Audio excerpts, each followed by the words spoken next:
Good morning, guys. Welcome back to my pantry. So what we're going to do today is I got inspired by Tom over at Tom's Test Kitchen to do this, and I've been thinking about it for a while because I have all the components, but I hadn't tried it yet. And so I watched his video this morning and I was like, okay, I inspired him, he inspired me, I'm doing it.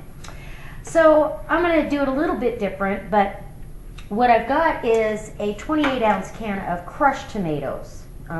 You can do it with the diced like he did, and what you're really trying to achieve is a dry salsa mix. So that's what I'm going to do today. We're going to see how it works out. So in the mixer, I'm going to go ahead and put in my processor the can of crushed tomatoes. I didn't happen to have diced in that size of can. And you can do a smaller can too, but I want to see what the ratio is as far as how much of each. So I'm going to start off with a tablespoon of dried cilantro flakes that I've dehydrated. And I just kind of run them through my hand. I don't pulverize them to a powder, but you can have cilantro powder too. So I'm going to go with a heaping tablespoon of cilantro, a heaping tablespoon of my homemade garlic powder. So good. And then I want to go with a heaping teaspoon of cumin. I love cumin, even in salsa. Some people don't like it in salsa, but I do. So, okay. And you could do it without. A heaping tablespoon of onion powder.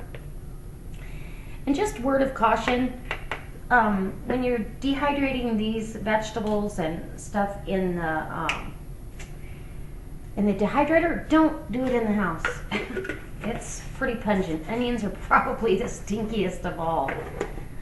With the garlic, I can tell you that I felt like I could smell it for 3 days after I dehydrated it outside. So now that we've got those in there, I'm going to need salt and pepper too. Now those tomatoes were salted, so I'm going to taste it without the added salt first, and then we'll go from there. I'm also going to add a heaping teaspoon of chipotle powder. So this is a chili powder, but it'll add that chipotle at the end. A teaspoon, pretty level, of serrano pepper powder. And then we've got the kicker. Oh, now this literally is probably going to be 1/8 of a teaspoon of habanero powder. That's why this goes so far in your recipes, and that, my friend, will add tremendous heat and flavor and just be amazing. And then I want a teaspoon of black cracked pepper. And we're going to put this to the blending portion of this. Hopefully I can get that in there without making a giant mess. There we go. There we go. So, put the lid on and just pulse it.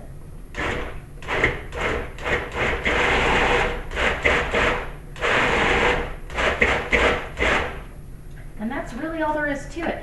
Now this is, obviously, if you wanted more of a fresh, chunky style, you could add some pico de gallo to it and make it that consistency. But that's not really what I'm looking for. I'm looking for a mix that will be delicious for somebody to try as a gift. I can package this up and they can have a gift of their homemade version of salsa. And look at that. That consistency is beautiful. It's like a restaurant style. Okay, I'm going to go grab a chip and we'll see what we got. Well, I don't even need a chip, actually. You want to make sure that you let these spices all marry for a while, so I'm not going to get a true indication till later. Wow. That is so good.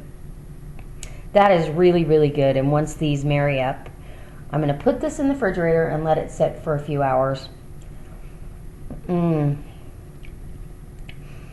perfect salsa mix. It could actually have a little more heat and a little more salt, but I'm going to wait on that until I refrigerate this and see what I've got. Because the heat, as those peppers rehydrate, you could certainly have more heat and then you could get too much. So I'm going to let everything marry up and I'll bring you back when that happens. Okay, so what I'm going to do is I'm going to taste this for you. This has been refrigerated for a few hours. And I'm going to taste this and see how these spices all married. And see, it sticks to a chip nicely. I think it's got a great consistency. It's, oh, can't wait. Wow.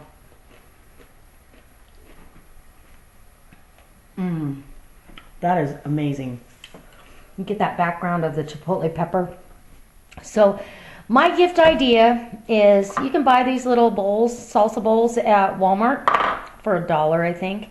And I thought, you know, get your can, your 15-ounce can of diced tomatoes of a nice brand. Get, you know, I mean, it might cost you $1.